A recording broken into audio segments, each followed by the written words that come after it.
আসসালামু আলাইকুম। আজকের ভিডিওতে আমি আলোচনা করব বেস্ট প্লেজিয়ারিজম চেকার ওয়েবসাইট নিয়ে। আপনি যে কোনো একটি টেক্সট বা আর্টিকেলের প্লেজিয়ারিজম বা কপিরাইট খুব সহজে এবং নির্ভুলভাবে কোন ওয়েবসাইটের মাধ্যমে কিভাবে চেক করবেন তার বিস্তারিত এই ভিডিওতে আমি দেখাবো। অনলাইনে প্লেজিয়ারিজম বা কপিরাইট চেক করার জন্য কিন্তু অনেকগুলো ওয়েবসাইট আছে। এর মধ্যে বেস্ট ওয়েবসাইট হলো ডুপ্লিচেকার। ডুপ্লিচেকার কেন বেস্ট সেটা এর আগের একটি ভিডিওতে আমি আলোচনা করেছি। আপনারা চাইলে ভিডিওটি দেখে নিতে পারেন। আমি ভিডিওটির লিংক এই ভিডিও ডেসক্রিপশানেও দিয়ে দিব। এখন চলুন ডুপ্লিচেকারের মাধ্যমে প্লেজারিজম চেকিং প্রক্রিয়া দেখে নিই। তার আগে বলে রাখি, এইরকম আরও সব প্রয়োজনীয় ভিডিও পেতে আমার এই ইউটিউব চ্যানেলটি সাবস্ক্রাইব অথবা ফেসবুক পেজটি ফলো করে সাথেই থাকুন।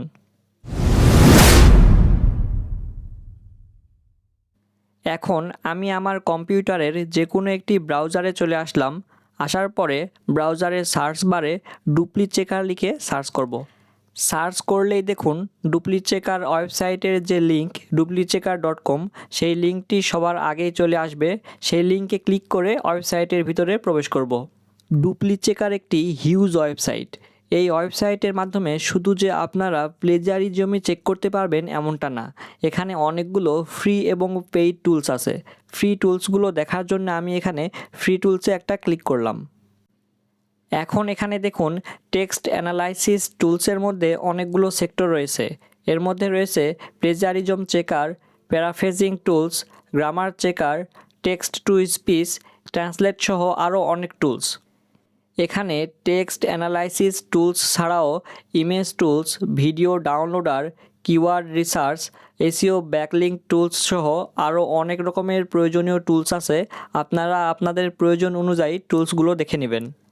এখন চলুন আমি একটি আর্টিকেলের প্লেজারিজম আপনাদের চেক করে দেখাই। তার জন্য হোম পেজে চলে আসলাম। আসার পরে একটু নিচে স্ক্রল করলেই এখানে একটি বক্স দেখতে পাবো। এই বক্সে আমাদের যে আর্টিকেল সে আর্টিকেলটি লিখতে হবে। এখানে আমি আমার একটি ভিডিওর জন্য লেখা ডেসক্রিপশনের কিছুটা অংশ কপি করে এখানে পেস্ট করলাম। করার পরে এখানে নিচে একটু স্ক্রল করব। স্ক্রল করলেই দেখতে পাবো এখানে লেখা আছে I am not a robot. এখানে একটা টিক মার্ক দিব। দেওয়ার পরে এখানে নিচে দুইটি অপশান আছে, একটি হলো চেক প্লেজিয়ারিজম আর একটি হলো গ্রামার চেক।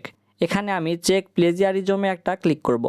ক্লিক করলেই এখানে আমাদের যে টেক্সট সেই টেক্সটের জন্য প্লেজিয়ারিজম চেকিং প্রক্রিয়া শুরু হয়ে যাবে। এখানে আমরা একটু অপেক্ষা করব। চেক প্রক্রিয়া শেষে দেখুন এভাবে আমাদের ফলাফল শো করাবে। এখানে দেখুন লেখা আছে 40% প্লেজিয়ারিজম এবং 60% ইউনিক। এখানে নিচে দেখুন আইডেন্টিফাই করে দিয়েছে আমাদের যে টেক্সট সেই টেক্সটের কোন কোন সেন্টেন্স কোন কোন ওয়েবসাইটের কন্টেন্টের সাথে মিল রয়েছে এবং সেই সকল ওয়েবসাইটের লিঙ্কও এখানে দেখাচ্ছে।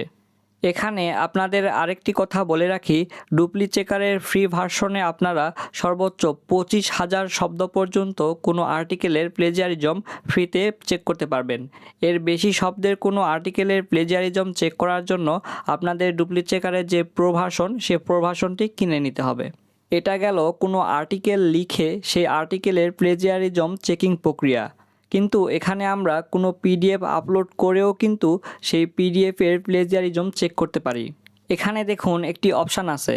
এখানে আমরা কিন্তু পিডিএফ ফাইল বা ডক্স টাইপ ফাইল বা অন্যান্য টাইপের ফাইলগুলো আপলোড করেও সেই ফাইলের প্লেজিয়ারিজম বা গ্রামার চেক করতে পারবো। তার জন্য আমি এখানে চুজ ফাইলে একটি ক্লিক করলাম। করার পরে আমার কম্পিউটার মেমোরিতে থাকা একটি পিডিএফ ফাইল আমি এখানে সিলেক্ট করে দেব।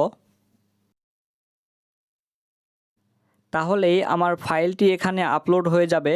এখন এখানে আমি একটি টিকমার্ক দিয়ে এখানে চেক প্লেজিয়ারিজমে ক্লিক করব।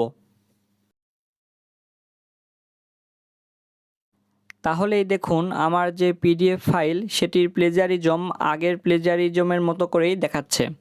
এভাবে আপনারা এখানে কোনো আর্টিকেল লিখে বা সেই আর্টিকেলের পিডিএফ ফাইল আপলোড করেও সে আর্টিকেলের প্লেজিয়ারিজম বা কপিরাইট চেক করতে পারবেন। তো আজকের ভিডিও এই পর্যন্তই। এতক্ষণ সাথে থাকার জন্য সবাইকে ধন্যবাদ।